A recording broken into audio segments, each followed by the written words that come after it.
قرآن کہتا ہے ان فی خلق السماوات والارض واختلاف اللیل والنہار لآیات لأولی الالباب الذین یذکرون اللہ قیاما وقعودا وعلی جنوبہم ویتفکرون فی خلق السماوات والارض ربنا ما خلقت هذا باطلا سبحانک فقنا عذاب النار. بے شک آسمان و زمین کی تخلیق میں اور رات و دن کے آنے جانے میں نشانیاں ہیں، نشانیاں ہیں. اللہ اکبر. اب یہ نشانیاں کن کے لیے ہیں؟ توجہ چاہوں گا. نشانیاں کن کے لیے ہیں؟ تو قرآن کہتا ہے اولو الالباب، عقل والوں کے لیے نشانیاں. اے اللہ ذرا ہمیں تم بتا تو صحیح کہ عقل والا ہے کون؟ ہم نے تو کسی اور دنیا کے لوگوں کو عقل والا سمجھا ہے، تو انسان کو پیدا کرنے والا ہے، تو ہی بتا کہ عقل والا کون ہے. تو قرآن کہتا ہے الذین یذکرون اللہ قیاما وقعودا وعلی جنوبہم ویتفکرون فی خلق السماوات والارض ربنا ما خلقت ھذا باطلا. عقل والا وہ ہے جو کھڑا ہوتا ہے تو اللہ کو یاد کرتا ہے، جو بیٹھتا ہے تو اللہ کو یاد کرتا ہے، جو کروٹ لیتا ہے تو اللہ کو یاد کرتا ہے. یہ ایک روح کی غذا اسے پہلے روح کو دے دیتا ہے. وَيَتَفَكَّرُونَ فِي خَلْقِ السَّمَاوَاتِ وَالْأَرْضِ، اور اس کے بعد ریسرچ کرتا ہے آسمان و زمین کے کریشن کے سلسلے میں کہ اللہ نے یہ کیوں بنایا ہے. آج انسان کی سچویشن یہ ہے، جتنا ماڈرن ایجوکیشن میں انسان آگے چلا جاتا ہے اس کا رشتہ مذہب سے، چاہے وہ کسی بھی مذہب کا ماننے والا ہو، اس کا رشتہ مذہب سے کمزور ہو جاتا ہے. اور جب مذہب سے کمزور ہو جاتا ہے تو بھی فرینکلی بڑی معذرت کے ساتھ میں عرض کرتا ہوں کہ آج ایجوکیشن پروفیشن بن چکا ہے، اور سچویشن یہ بن چکی ہے کہ اللہ اکبر، فیس اتنی تگڑی دے کر کے آدمی ڈاکٹر بنتا ہے کہ کرسی پر بیٹھنے کے بعد اور کلینک میں پہنچنے کے بعد سب سے پہلے خرچ کی ہوئی رقم کو وصول کرنے کے لیے سر میں درد ہے تو MRI تاکہ 35% کمیشن مل جائے. یہ ساری چیزیں ہو رہی ہیں. آپ مجھے بتائیے ریزن کیا ہے اس کا؟ ریزن یہ ہے کہ مذہب سے رشتہ کمزور ہو گیا. اگر مذہب سے رشتہ مضبوط ہے اور ساتھ میں دنیاوی ایجوکیشن بھی موجود ہے تو میں یقین کے ساتھ کہہ سکتا ہوں کہ مخلوق خدا کا علاج انسان پروفیشن کی حیثیت سے نہیں بلکہ خدمت خلق کی حیثیت سے کرتا ہوا نظر آئے گا. اس چیز کو ذہن کے اندر محفوظ رکھیے. تو عرض کرنے کا منشا یہ کہ ہمارا پاسٹ دیکھیں. تنہا بغداد کے اندر 30 یونیورسٹیز تھی، اور اس کے علاوہ جامعہ نظامیہ جو وہاں پر موجود تھا وہ تنہا ایک شہر کے برابر تھا کہ جس میں اتنے بڑے بڑے کمرے موجود تھے اور بڑے بڑے ہال موجود ہے کہ 10-10 ہزار اسٹوڈنٹس وہاں پر آ کر کے اپنا گزارا کر سکتے تھے اور اپنی تعلیم کی پیاس کو بجھا سکتے تھے. اللہ اکبر. میں آپ کو بتاؤں پاپائے روم 660 کے قریب کے سیکنڈ اس وقت انہوں نے روم کے اندر موجود لائبریریوں کے حوالے سے کہا تھا، جب ہمارا اسلامی دور اور ہمارا ایجوکیشن کا دور بہت اچھا تھا اس زمانے میں پاپائے روم نے کہا تھا کہ روم میں ایک آدمی بھی ایسا نہیں ملتا جو مسلمانوں کی لائبریری کا واچ مین بن کر کے بیٹھ سکے، دربان بن کر کے بیٹھ سکے. یہ ہمارا ایجوکیشن کا. دنیا کو سب کچھ ہم نے دیا تھا. میں آپ کو بتاؤں لائبریریاں ہماری اتنی بڑی تھی کہ 6-6 لاکھ کتابیں ایک ایک لائبریری کے اندر ہوا کرتی تھی. ایک ایک لائبریری میں 6-6 لاکھ کتابیں. آج کی طرح کتابیں نہیں، آج کی طرح نہیں. آج تو آپ دیکھیں پرنٹنگ مشین موجود ہے، ایک کتاب کو چھپنے میں وقت کتنا لگتا ہے، ایٹ اے ٹائم ہزاروں کتابیں چھپتی ہوئی نظر آتی ہیں. لیکن میں اس زمانے کی بات کرتا ہوں جب پرنٹنگ پریس بھی نہیں تھا، کاغذ بہت کمیاب تھا، اور یہ 6 لاکھ کتابیں کسی پریس کے اندر نہیں، ہاتھوں سے لکھی ہوئی کتابیں تھیں، اور تقریباً سبجیکٹس کی کتابیں تھیں. جب کسی کو اپنا علمی پیاس بجھانی ہوتی، چاہے جغرافی کے سلسلے میں ہو، چاہے میڈیکل کے سلسلے میں ہو، چاہے ٹیکنالوجی کے کسی کے سلسلے میں بھی اپنی پیاس بجھانی ہوتی، اس کا رخ مسلمانوں کی لائبریری کی طرف ہوتا، اور وہاں جا کر کے وہ بیٹھتا، اور لائبریری کے اندر سچویشن ایسی ہوتی، اتنی میز اور اتنی کرسیاں اور ساری چیزوں کا انتظام ہوتا کہ کوئی بھی آ کر جتنی دیر چاہے پڑھ سکتا ہے اور اسٹڈی کر سکتا ہے. لیکن اب تو ہمارے محلے میں جوا کھانے کھل گئے، اب تو ہمارے محلے کے اندر ہوٹلیں کھل گئی. بڑی پیاری بات کسی اسکالر نے کہی ہے، اگر میں سمجھتا ہوں کہ یہ بات ہی اگر ہماری قوم کے ذہن کے اندر بیٹھ جائے تو بہت بڑی بات ہے. کتاب سے کباب تک کا دور، کتاب سے کباب تک. ایک دور ہمارا تھا کہ ہم کتابوں سے پہچانے جاتے تھے، آج کباب سے پہچانے جاتے ہیں. یہ ہمارا حال ہے، یہ ہماری سچویشن ہے. کیا ہم میں کہ کسی شخص نے یہ اپنے اندر جذبہ پیدا کیا کہ میں مرنے سے پہلے ایک اسکول بنا کر کے مروں گا؟ کیا میں اپنی دولت کا استعمال اپنی قوم کو اٹھانے کے لیے کروں گا؟ کیا میں اپنی دولت کے ذریعے یونیورسٹیز قائم کروں گا؟ خدا کی قسم پورے بھلواڑہ ضلع کے اگر لوگ شادیوں میں ہو جانے والے اخراجات کو صرف فضول خرچی کو روک لیں اور اس پیسے کو جمع کریں تو ہر سال بھلواڑہ ضلع کے اندر ایک یونیورسٹی قائم ہو سکتی ہے.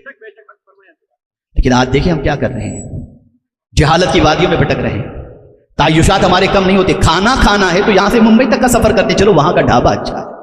عجیب سچویشن ہو گئی ہماری، عجیب حالت ہو گئی ہماری۔ کیا یہی ہمارا پاش تھا؟ کیا یہی ہمیں اسلام نے تعلیم دی تھی؟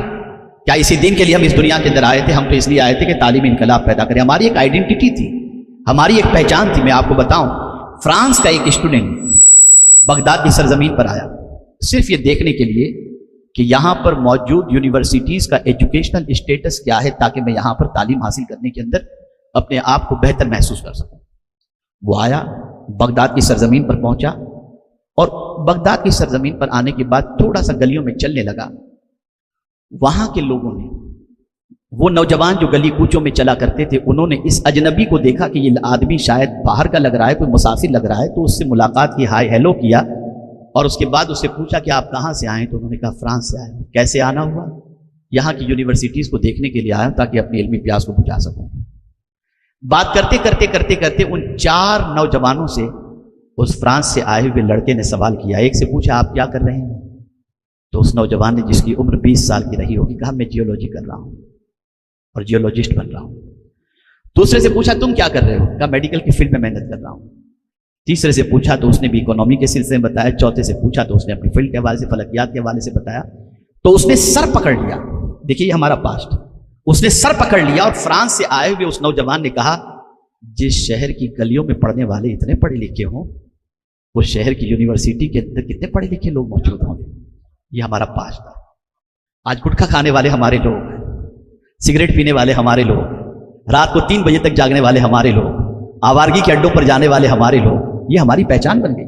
کیا ہے ہماری آئیڈینٹی آج؟ کیا ہماری شناخت ہے؟ آپ مجھے بتائیے۔ اور ہم نے کیا کیا ایجوکیشن کے لیے؟ اے رسول اعظم صلی اللہ علیہ وسلم کے دیوانوں، جب میں ایجوکیشن کے حوالے سے حضور صلی اللہ علیہ وسلم کے ارشاد کو پڑھتا ہوں تو میری عقل دنگ رہ جاتی ہے۔ حضرت عبداللہ ابن مسعود رضی اللہ تعالیٰ عنہ، جو جلیل القدر صحابی ہیں، جن پر ایجوکیشن ناز کرتا تھا، وہ حضرت عبداللہ ابن مسعود کہتے ہیں کہ کل بروز قیامت وہ شہداء جنہوں نے راہ خدا میں جان دے دی، وہ قیامت میں علماء کے مقام کو دیکھ کر ہی حسرت کریں گے کہ کاش ہمارے پاس بھی علم کی دولت موجود ہوتی۔ یہ ہے ایجوکیشن، یہ ہے ایجوکیشن۔ آپ ذرا دیکھیں، مائیں اپنے بچوں کو ایجوکیشن کے لیے چھوڑ دیتی تھی۔ کون نہیں جانتا غوث پاک کی ماں نے اپنے بیٹے کو اس عمر کے اندر ایجوکیشن کے لیے بھیجا جس عمر کی پوزیشن یہ تھی کہ غوث پاک کی والدہ خود اپنے بیٹے کو شیخ عبد القادر جیلانی سے کہتی ہیں بیٹے تم پلٹ کر کے آؤ گے تو تمہاری مجھ سے ملاقات نہیں ہو سکے گی، یعنی انہیں یقین ہو گیا تھا کہ وہ اب اس دنیا میں نہیں رہیں گی۔ تو بیٹے نے کہا تھا ماں میں آپ کی جدائی کو کیسے برداشت کروں گا؟ تو اس ماں نے کہا تھا عبد القادر تم میری جدائی کو برداشت نہیں کر سکتے اور میں تم سے ایجوکیشن کی جدائی کو برداشت نہیں کر سکتی۔ یہ مائیں تھیں جنہوں نے اپنے بچوں کو پڑھایا تھا، جنہوں نے اپنا پیار بچوں کو تعلیم کے لیے دیا تھا، جنہوں نے رگ و رگ کے اندر بچوں کے اندر ایجوکیشن کی محبت پیدا کی تھی۔ آج یہ چیز نہیں ہے، آج اس چیز کی طرف ہماری توجہ نہیں ہے۔ ہمارا پاش اتنا زبردست ہے کہ اگر آپ اسٹڈی کریں تو دنیا کو بہت ساری چیزوں کی خیرات دینے والے مسلم دانشور ملیں گے، مسلم سائنسداں ملیں گے، لیکن آج ہماری پوزیشن بڑی بری ہو چکی ہے۔ ایسی سچویشن کے اندر ارم جیسی بچی، سہیل جیسا بچہ اور دیگر بچوں کا اس طریقے سے تعلیمی میدان میں آگے آنا ایک خوش آئین قدم ہے، اور ہم امید کرتے ہیں کہ دین پر قائم رہتے ہوئے یہ بچے اپنا دنیاوی تعلیم کا سفر جاری رکھیں گے تاکہ ان کی پہچان ایک تعلیم یافتہ ہونے کے ساتھ ساتھ ایک اچھے مسلمان کی حیثیت سے بھی ہو سکے۔ سارے بچوں کے لیے ضروری ہے تعلیمی میدان کے اندر محنت کریں، مشقت کریں، اور ایک چیز خاص طور پر میں بتاؤں کہ دنیا کی ہر وہ جگہ جہاں سے سوچ بنتی ہے، جہاں سے سوچ بنتی ہے، ان ساری جگہوں پر ایسے لوگوں کو بٹھا دیا گیا ہے جہاں سے آپ کی سوچ صاف ستھری بن ہی نہ سکے۔ ایگزامپل کے طور پر میں بتاؤں، کالج اور یونیورسٹی آج سے 50 سال پیچھے چلے جائیں تو ہندو اسے مندر کا درجہ دیتے تھے، بال مندر اس طریقے سے کہتے تھے کہ یہاں جا کر کے انسان انسان بنتا ہے۔ لیکن آج کالج اور یونیورسٹی میں کیا ہوتا ہے؟ ذرا دیکھیں آپ، 10th پاس کرنے کے بعد جونیئر کالج کے اندر بچہ یا بچی ایڈمیشن لیتی ہے تو سب سے پہلے اپنے ابا سے کہتی ہے ابا 6 ڈریس بنوا دیجیے، کالج جانا ہے۔ آپ جا رہے ہیں وہاں پر جو ہے وہ ڈریس کمپٹیشن میں جا رہی ہے، ایجوکیشن کے لیے جا رہے ہیں؟ آپ ذرا سوچو، وہ بچے, بہت سارے ایسے بچے جو ایس ایس سی میں ٹاپر ہوتے ہیں, جونیئر کالج میں جانے کے بعد بہت پیچھے چلے جاتے ہیں.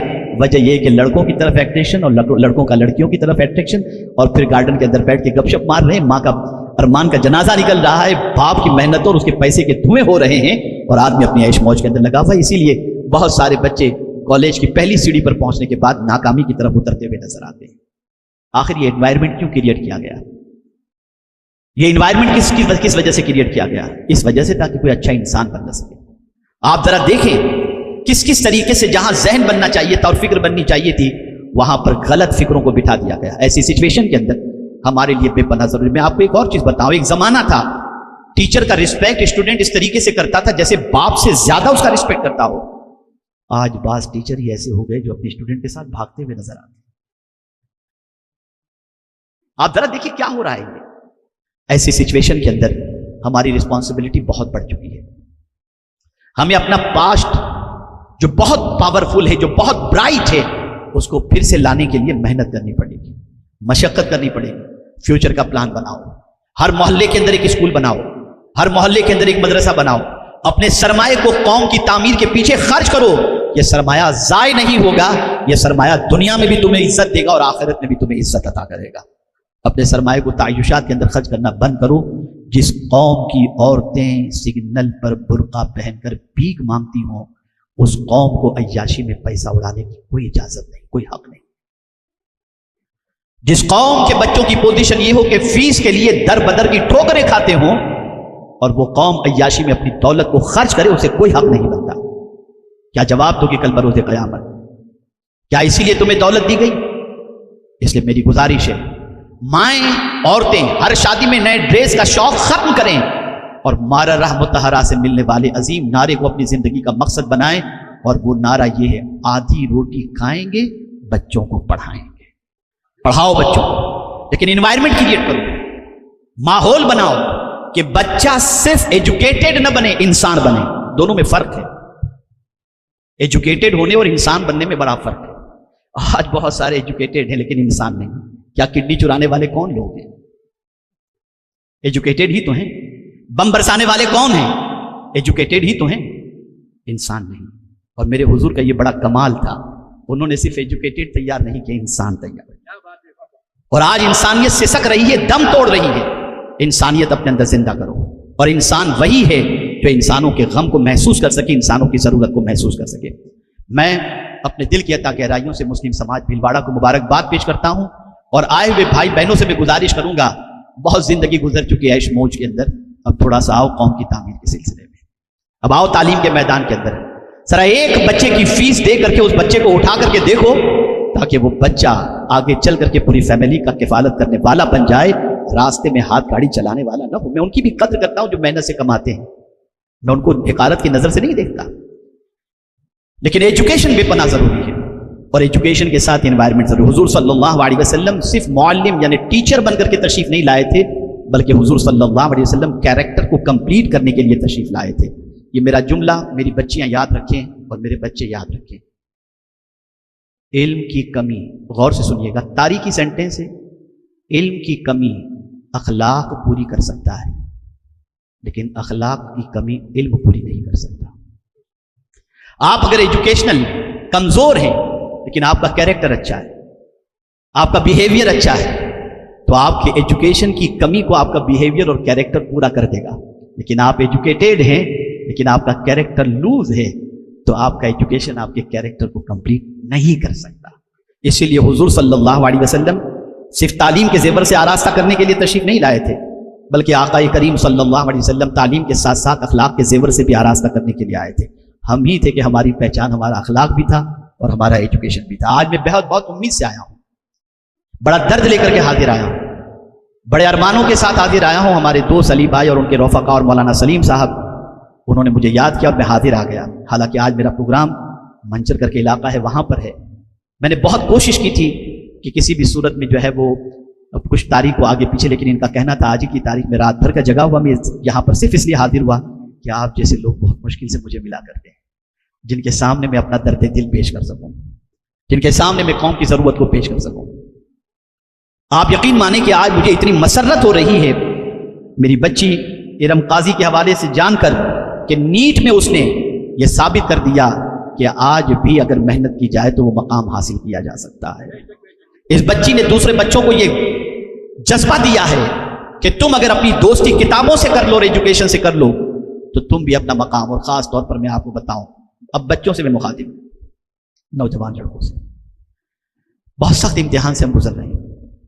میرے پاس 4 بچوں کی لسٹ آئی ہے جس میں سے 3 صرف بچیاں ہیں اور 1 لڑکا ہے۔ میں آپ کو بتاؤں لڑکوں کو ایجوکیشن میں آگے نکلنا کتنا ضروری ہے۔ آج ہماری بہت ساری بچیاں پڑھ لکھ کر آگے نکل رہی ہیں اور کہیں جاب کے لیے جاتی ہیں تو جاب میں اپنے فارم کے اندر ان کو ایک بھی مسلمان پڑھا لکھا لڑکا نہیں ملتا۔ شادی کے لائق جب ہو جاتی ہے تو پڑھی لکھی بچی کا رشتہ پلمبر سے آتا ہے، بچی کا رشتہ جو ہے وہ پی یو پی والے سے آتا ہے، پتہ نہیں کس کس سے آتا ہے۔ نتیجتاً وہ بچی اپنی زندگی اس کے ساتھ گزار ہی نہیں پاتی اور اس بچی کا فیوچر پورا ڈارک ہو جایا کرتا ہے۔ اس لیے ضرورت ہے بچوں تم بھی پڑھو، تم عیاشی کے لیے نہیں ہو، تم میدان علم کے اندر آگے بڑھو تاکہ ایک پڑھا لکھا بچہ اور پڑھی لکھی بچی مل کر ایک اچھے معاشرے کی تعمیر کر سکو۔ تو میں لڑکوں سے بھی کہوں گا وہ تعلیم کے میدان میں آگے آئیں، اور لڑکیوں سے بھی کہوں گا کہ وہ بھی تعلیم شریعت کے حدود میں رہ کر کے حاصل کریں، لیکن ایک چیز یاد رکھیں۔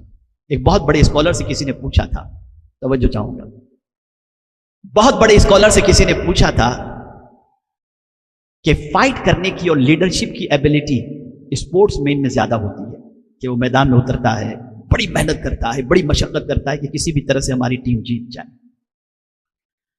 سوال یہ پیدا ہوتا ہے کہ اس کے اندر یہ کوالٹی جو آتی ہے کم کھانے کی وجہ سے، ایکسرسائز کی وجہ سے، اتنی ایکسرسائز کرتے ہیں، اور ان کی خوراک میں بہت سارے انڈین کی ٹیم کے جو ہے وہ کرکٹر جو ہیں ان سے میرے روابط رہے ہیں۔ تو میں نے ایک مرتبہ ایک کرکٹر سے پوچھا تھا کہ تمہاری خوراک کیا ہے؟ انہوں نے بتائی تو مجھے خود کو حیرت ہوا، بیچارے وہ چیزیں نہیں کھا پاتے جو ہم اور آپ بڑے مزے سے کھاتے ہیں، ان کی خوراک بڑی لمیٹیڈ، ان کا ڈائٹ آپ دیکھیں تو آپ کو حیرت ہو۔ سوال یہ پیدا ہوتا ہے کہ وہ اسپورٹس مین پسینہ بہاتا ہے، رات و دن محنت کرتا ہے، بھاگتا ہے، دوڑتا ہے، تب اس میں یہ ایبلٹی پیدا ہوتی ہے۔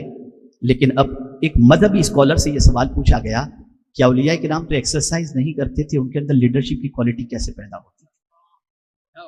کیسے پیدا؟ بڑا زبردست جواب دیا انہوں نے، کہا ان کے جیسی ایکسرسائز تو اسپورٹس مین بھی نہیں کرتا تھا، اس لیے کہ نماز سے بڑھ کر کے ایکسرسائز کون سی دوسری ہو سکتی ہے؟ وہ اتنی رکعتیں پڑھتے تھے کہ ایک ایک رات میں 1000 رکعتیں پڑھتے تھے، جس کی وجہ سے ان کو اتنی طاقت مل جاتی تھی جس کی کوئی انتہا نہیں۔ نماز طاقت عطا کرتی ہے۔ پوری کوششوں کے باوجود، پوری محنت و مشقت کے باوجود، ایجوکیشن کے سلسلے میں آگے بڑھنے کے باوجود، نماز کا وقت ہو تو کبھی نماز مت چھوڑنا۔ اور ایک چیز کی خاص نصیحت کروں گا، شرمندگی محسوس مت کرنا، میں پڑھا لکھا ہوں، میں نماز پڑھوں گا تو دنیا کیا کہے گی۔ بڑی معذرت کے ساتھ وہ بچہ جو پہلے 8 کے اندر ہوتا ہے، 9 کے اندر ہوتا ہے، 10th میں پہنچتا ہے تو صف اول میں ہوتا ہے، اور اس میں پرسنٹیج آگے 12th میں پہنچا تو تیسری صف میں آ گیا، اور جب اس کے پاس بڑی ڈگری آ گئی تو اب گھر ہی میں نماز پڑھتا ہے اور 2 رکعت پڑھنے جمعہ کیا جاتا ہے۔ رشتہ ٹوٹ گیا اس کا۔ پہلے نماز پڑھتا تھا اس لیے تاکہ ڈگری مل جائے، کچھ پرسنٹیج آ جائے، اب ڈگری مل گئی تو نماز چھوڑ دیا، اب کیا ضرورت ہے؟ معاذ اللہ من ذالک۔ چینج کرو اپنی سوچ کو۔ حضور صلی اللہ علیہ وسلم سے بڑا کوئی دنیا میں ایجوکیٹڈ انسان پیدا نہیں ہوا، لیکن سرکار صلی اللہ علیہ وسلم فرماتے میری طبیعت بے چین ہوتی، میں نماز پڑھ لیتا، مجھے اللہ سکون عطا کر دیتا۔ آپ اس طرف توجہ دیں، اور ایک خاص خوشخبری آپ کو سنا دوں۔ الحمدللہ آپ کی بھلواڑہ کی سرزمین پر زمین لے لی گئی ہے اسکول کے لیے۔ یہاں ایک ایسی اسکول کا قیام انشاءاللہ عمل میں آئے گا جس اسکول کے اندر مورل ایجوکیشن اور اکیڈمک ایجوکیشن دونوں کا سنگم ہوگا، جہاں بچے کو انگریزی تعلیم دی جائے گی، وہیں بچے کو یہ بھی سکھایا جائے گا کہ ماں باپ کے ساتھ سلوک کیسا کرنا چاہیے، پڑوسی کے ساتھ سلوک کیسا کرنا چاہیے، اللہ کی بندگی کیسے کرنی چاہیے، اللہ کے رسول صلی اللہ علیہ وسلم سے محبت کیسی کرنی چاہیے۔ میں اپنے ان ساتھیوں کو مبارکباد پیش کرتا ہوں، اور بھلواڑہ اور اس کے قرب و جوار سے آئے ہوئے لوگوں سے گزارش کرتا ہوں کہ آپ ہماری اس اسکول کے سلسلے میں جو آج بھلواڑہ کی سرزمین پر قائم کرنے کا منصوبہ بنا ہے، اس میں ہمارے مسلم سماج بھلواڑہ کے ساتھیوں کا تعاون کریں، اور آپ اور ہم سب مل کر کوشش کریں ایک ایسے معاشرے کی تشکیل کہ ہماری پہچان جاہل نہ رہے، ہماری پہچان پڑھے لکھے کی بنے۔